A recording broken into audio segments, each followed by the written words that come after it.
3월 9일 한국과의 하늘길을 막기 시작한 일본이 4월에 이어 5월에도 한국발 입국자를 제한하겠다 밝혔습니다. 최근 아베 총리가 이번 사태와 관련한 대책본부회의를 열어 한국에서 일본으로 오는 입국자들에 대한 비자 효력 정지와 함께 90일 무비자를 중단했고 입국 거부 조치까지 함께 시행하겠다 밝혔습니다.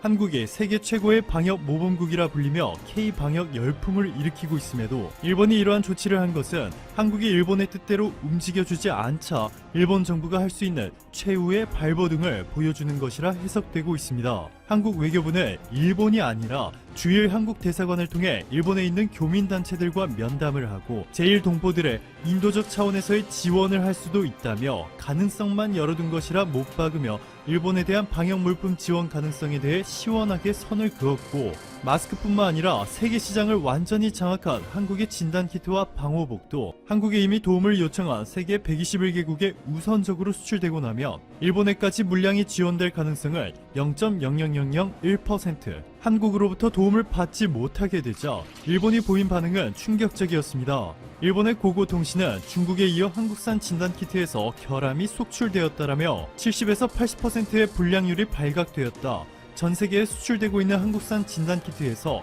다수의 불량이 확인되었다 라고 보도하였고, 이 기사가 일본에서 빠른 속도로 확산하자 일본 네티즌들은 한국에서 감염자가 음성에서 양성으로 바뀌는 이유를 이제 알겠네, 엉터리 진단키트 때문이었구나, 이런 것을 수출하다니 언제나 있는 일이지만 일본에는 보내지 마라, 쓸모없다 라는 반응들을 보였습니다. 그런데 확인 결과 일본 언론이 주장하고 있는 한국산 진단키트의 높은 불량률은 전혀 사실이 아니었습니다. 지난 10일 한국식품의약품안전처가 의료기기 제조업체인 아산제약이 만든 검체 수송 배치 중 일부 4월 1일에 제조한 품질이 불량한 것이 확인되어 영업자 자진 회수를 진행했다 밝혔는데요. 검체 수송 배치는 환자의 검체를 검사 기관으로 옮기거나 보관할 때 사용하는 것이지 진단키트와는 엄연히 다름에도 일본 언론사들이 심각한 왜곡 보도를 하고 있는 것이죠.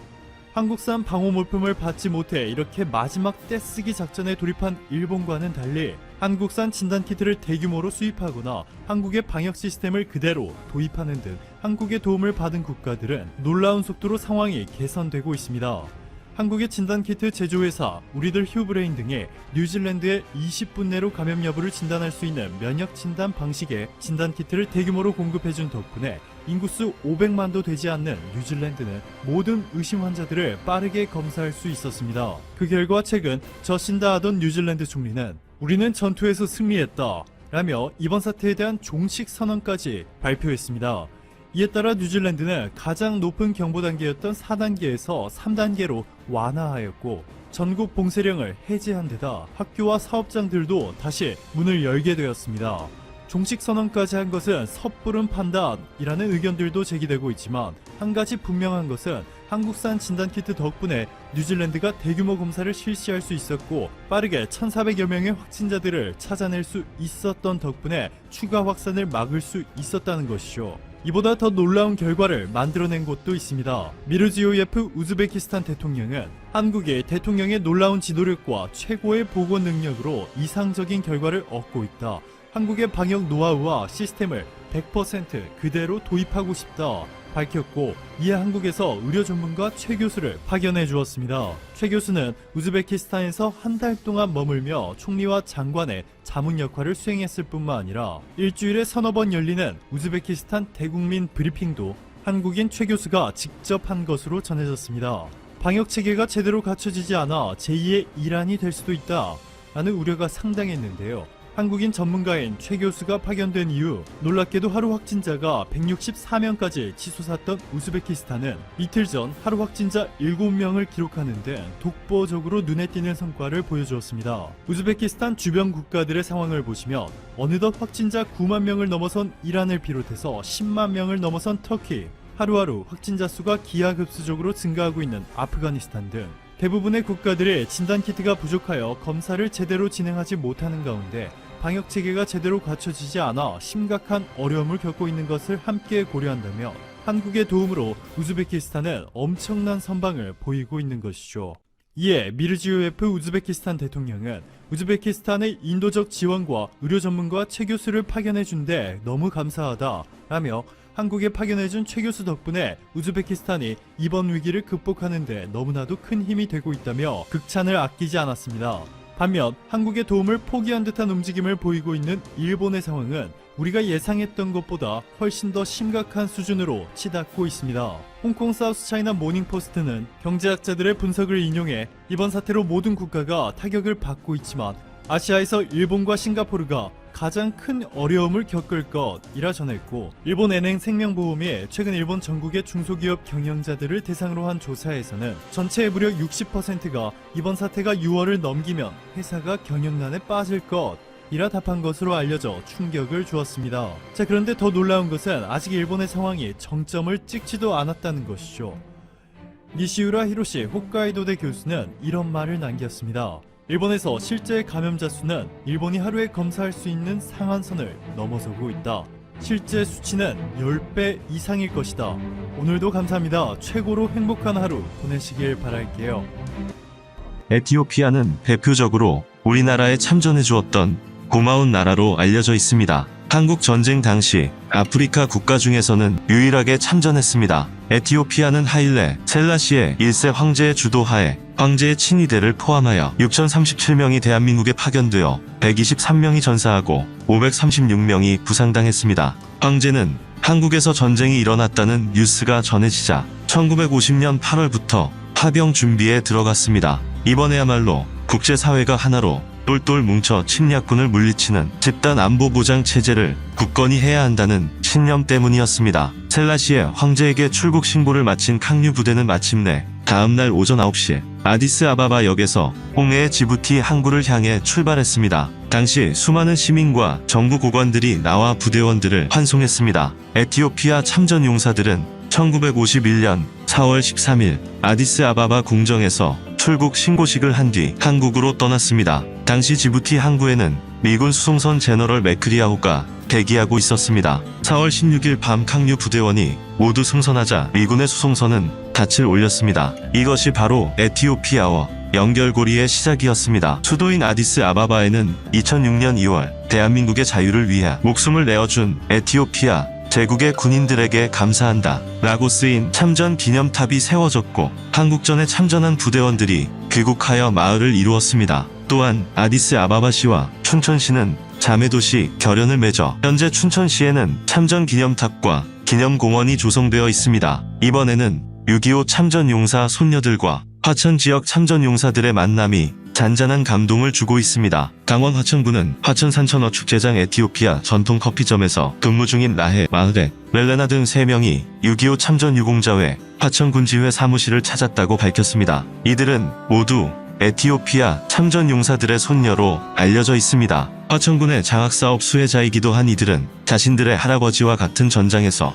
피를 흘린 참전 용사들을 만나기 위해 교육복지과의 만남을 부탁해 이날 만남이 성사됐습니다. 참전 유공자회 화천군지회장은 잊지 않고 찾아줘서 고맙다며 이들을 맞았습니다. 김 회장은 에티오피아 군인들과 함께 접근산에서 싸웠다. 정말 용감한 군인들이었다. 지금도 멀리 타국까지 와 대한민국을 위해 피 흘려준 그들에게 말할 수 없이 고마운 마음뿐이라고 말했습니다. 이어 이 아이들이 전우들의 손녀라고 생각하니 잘 커져서 고맙다는 마음부터 든다며 장학금을 후원한다고 하는데 꼭 나라에 필요한 사람으로 성장하길 바란다고 말했습니다. 이날 방문한 참전용사 후손 3명의 조부는 이미 고령으로 세상을 떠난 것으로 알려졌습니다. 하지만 생전의 손녀들에게 자주 기회가 된다면 꼭 옛 전우들을 다시 만나보고 싶다고 말했던 것으로 알려졌습니다. 라헬과 마흐렛, 렐레나 씨는 만남이 끝나자 노병들의 손을 잡아 이끌고 축제장으로 발길을 옮겼습니다. 평소 자신들의 할아버지가 즐겨 마시던 에티오피아 전통 커피를 대접하기 위해서였습니다. 라헬 양은 화천의 할아버지들께서 꼭 건강하시고 행복하셨으면 좋겠다며 눈시울을 붉혔습니다. 에티오피아는 아프리카 유일의 참전국으로 6.25 전쟁 당시 황실 근위대 6,037명을 파병해 658명의 사상사를 내며 화천 접근산 전투 등에서 253전 253승을 올렸습니다. 화천은 정전 60주년을 맞아 2009년부터 이들의 후손에 대한 장학사업을 이어오고 있습니다. 현재까지 308명이 장학생으로 선발돼 부음을 받았고 현재 한림대와 명지대에서 각 1명씩 유학을 하고 있습니다. 지난해에는 장학생 중 현지에서 의사 2명이 배출됐습니다. 이번에 화천의 참전 용사들을 만난 라헬 씨는 국제 변호사를 목표로 학업을 이어가고 있고, 마흐 씨는 한림대학교에서 컴퓨터 공학 석사 과정을 밟고 있습니다. 렐레나 씨는 에티오피아 현지 대학에서 경영학을 공부하고 있는 것으로 알려졌습니다. 이런 고마운 나라 에티오피아의 집을 고쳐주고 지어주자 기적 같은 일이 생기고 있습니다. 작년에도 우리나라에서는 에티오피아를 찾아 집을 고쳐주고 성금을 전달하며 화제가 되었습니다. 그 중에서도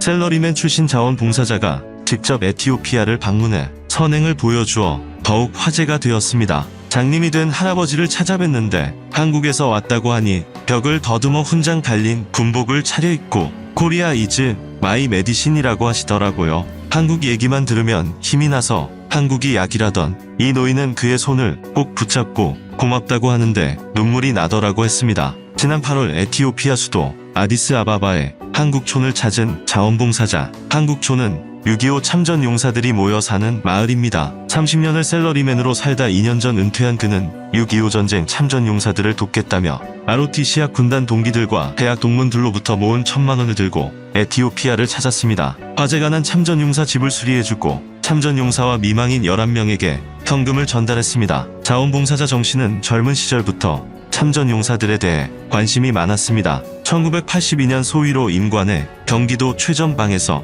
철책 근무를 한 그는 가을이면 하얗게 물드는 억새밭을 보며 이곳에서 우리 군인들뿐만 아니라 많은 나라의 군인들이 총탄에 맞아 쓰러지는 모습이 떠올랐다고 했습니다. 전역한 뒤에는 전국 곳곳의 기념탑들을 방문하며 각국의 참전사를 공부해왔다고 합니다. 에티오피아를 방문해야겠다고 결심한 건 작년이었다고 합니다. 몸담았던 회사의 봉사활동 프로그램으로 마다가스카르를 방문했습니다. 정 씨는 그때 에티오피아에서 비행기 환승을 하며 1박을 했는데 이렇게 하루 묵고 갈 게 아니라 다시 와서 참전 용사들에게 식사 대접이라도 하고 싶다는 생각을 했다고 말했습니다. 회사에서 올해 다시 모잠비크 봉사활동을 진행하자 귀국길에 홀로 에티오피아를 방문하는 계획을 세웠다고 합니다. 마라톤이 취미인 그는 자신의 풀코스 50번째 완주를 기념해 42만 1,950원을 넣은 기부 계좌를 만들었습니다. 그 이후로 그가 뛴 거리 1m에 1원씩 적립하다 100회 완주 때는 1m에 100원을 넣었습니다. 그가 속한 산후회에서 산을 하나 오를 때마다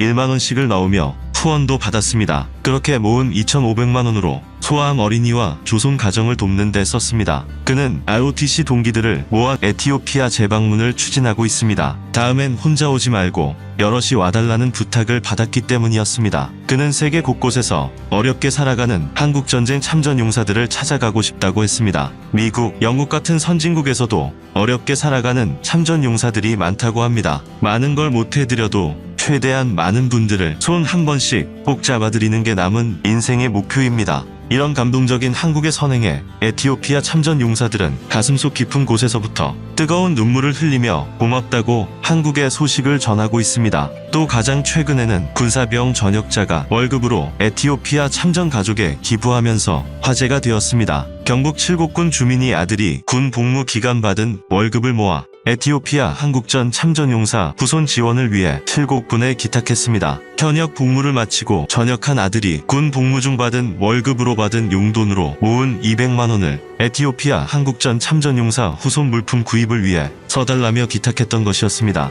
아들 강 씨는 강원도 화천 15사단에서 20개월의 군 복무를 마치고 지난달 21일 만기 전역했습니다. 이 부부는 언론을 통해 칠곡 군수가 전쟁 70주년을 맞아 에티오피아 한국전 참전용사 마을을 방문한다는 소식을 접하고 이들을 위해 기증키로 했다는 소식이었습니다. 강 씨는 우리 부부는 선행하면 언젠가 복이 돌아온다는 신념으로 20년째 어려운 이웃을 위해 기부활동에 동참해 왔다며 아들에게도 기부의 소중함과 기쁨을 가르쳐주고 싶어 아들의 효심 가득한 소중한 돈으로 에티오피아 지원에 동참했다고 밝혔습니다. 이에 에티오피아 한국전 참전용사 가족에게 강 씨 가족의 사연과 진심 어린 마음을 잘 전달할 것이라며 앞으로도 지역 사회의 보훈과 나눔 문화가 더욱 확산되도록 노력할 것이라고 밝혔습니다. 칠곡군에서도 이번에 에티오피아의 참전용사를 위해 마스크를 6,037장 보낸다고 밝혔습니다. 경북 칠곡군청에 휠체어를 탄 장 씨가 상자를 안고 나타났습니다.